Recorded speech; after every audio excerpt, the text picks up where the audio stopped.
Thank you so much for doing this. It's Not like at all. the best Tuesday ever here at the Fox Theater. Wasn't that great?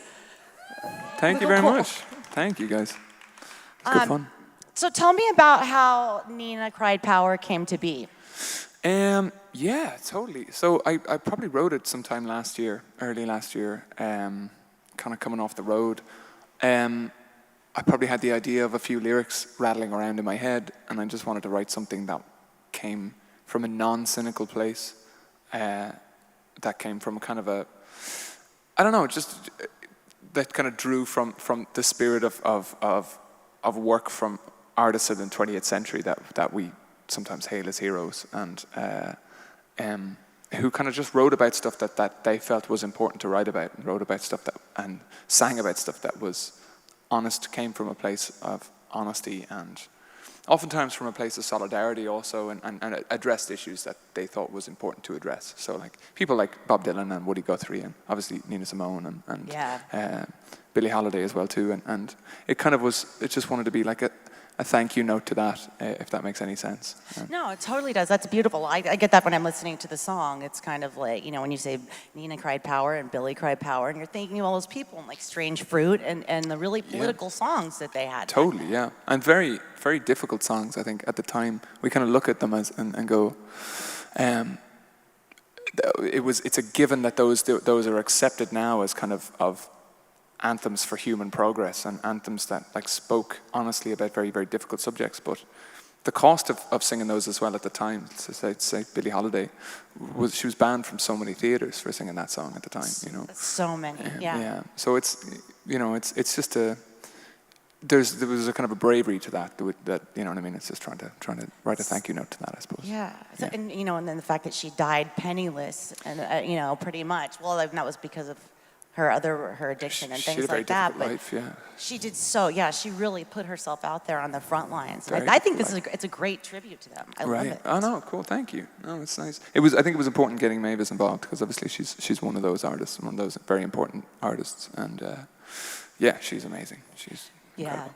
And I mean, speaking of very important artists, what was it like to work with Booker T and Mavis Staples, Booker who T, were on that album? No, total dream. So like, obviously Mavis Staples is one of the greatest people I've ever met. She's so warm and so kind and so giving, and so one of the most charismatic people I've ever met as well. Being around her is just really, you feel like it's something kind of special. Booker T, the first band I was ever in when I was 15, I joined a band of local kids, and we used to cover Booker T and the MGs, and we used to cover all of his arrangements, his Otis Redding arrangements, and he was the Stax House band leader, so we used to cover a lot of his stuff that he arranged for Sam and Dave and Otis Redding and stuff. So getting to tell him that and getting to work with him, he's a big reason that I suppose I would have pursued. His work is a big reason that inspired me to continue music and continue performing music. So that was a real dream of mine to work with him. I can imagine. Yeah. Did you play any of those old songs that you used to do with him or for him? No, I didn't. No, my God, no. And I was a kid when I covered them. I have never. No, I would never have the guts to do that. No, oh my God. But he was the sweetest. Yeah, he was amazing. How did you come into contact with someone like him or Mavis Staples? In the case of Booker, he had actually reached, when I was on the road, he had reached out. I was blown away. I think it was over Twitter, just saying, look, if the opportunity ever arose, it'd be cool to get together and work on something. So I was amazed that I had even shown up on his radar at all, and I was completely flattered. And it was always in my head when we were talking about putting Hammond organ across this record, and we had him for a week in London, so he's across a lot of the songs playing organ. That was a huge, it was just an obvious, oh my God, let's because no opportunity had arisen in the last tour. We were so busy. So that was an absolute dream. We talked about it. He came over to London for a week with Mavis.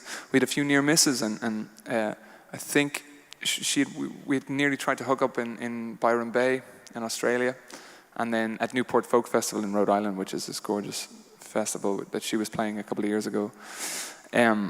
And I think she had been singing one of my songs, or part of one of my songs on during her sets and stuff like that. So there was talk of us doing some work together, but it didn't arise until this song, which was a no-brainer for me. It was just like, Oh my God, yeah. I mean, the fact that she's basically putting her stamp on your work. You know, Oh my I mean, God.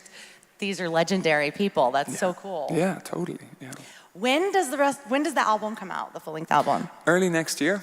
So And how does Nina Cried Power like sort of connect with the album? with the record, I think it was fun to lead with Nina Cried Power. I won't say fun to lead with Nina Cried Power, but it's nice in a way because it definitely is the most optimistic and hopeful of the songs. It kind of the record as I view it is kind of it's not all as hopeful and kind of optimistic as Nina Cried Power. I think all of the songs are definitely related to each other in that there's a kind of an air of and I mean it in the best way, in the funnest way possible, like an air of kind of like doom hanging in the air, kind of an end of days, just because that was just the feeling I had when I got off the road, and the kind of coming off the road, living at home again, and then plugging into the kind of geopolitical, what was just going on. And so it was just a weird time with geopolitics.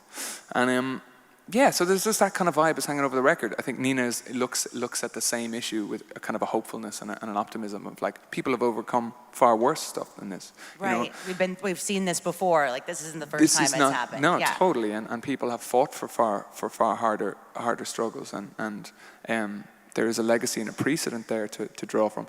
A lot of the other songs aren't as hopeful. They're kind of, well, maybe let's look at the worst case scenario, and let's say the world is ending, and then there's little love songs for the end of the world in there as well too. And like, so it's kind of, I think Nina is the optimistic viewpoint, if that makes any sense. And yeah, and I think it kind of goes with like the political climate that we're in right now. So I think it's perfect. It's kind of the way people feel. Like a lot of people do feel like it's the end of the world, but like you were saying, we've seen this before. Yeah, our totally. ancestors have. Totally, yeah. And everything has always been an ongoing struggle for civil rights or human rights or just the treatment of people decently, just treating people well, and it's serious business. And yeah, I suppose, yeah. Yeah. Yeah. But all we can do right now, I guess, is be nice and make good art. Yeah. So thank you. At least, yeah. Thank you for this album, and thank you for doing this sound check and everything. Not at all, guys. Thanks for joining us. Really special for us to get to hear it. Thanks, guys. Thank you. Not at all. Thank you. Pleasure. And Thank you. thanks for playing the song as well, too. Thank you so much. Oh, we love it.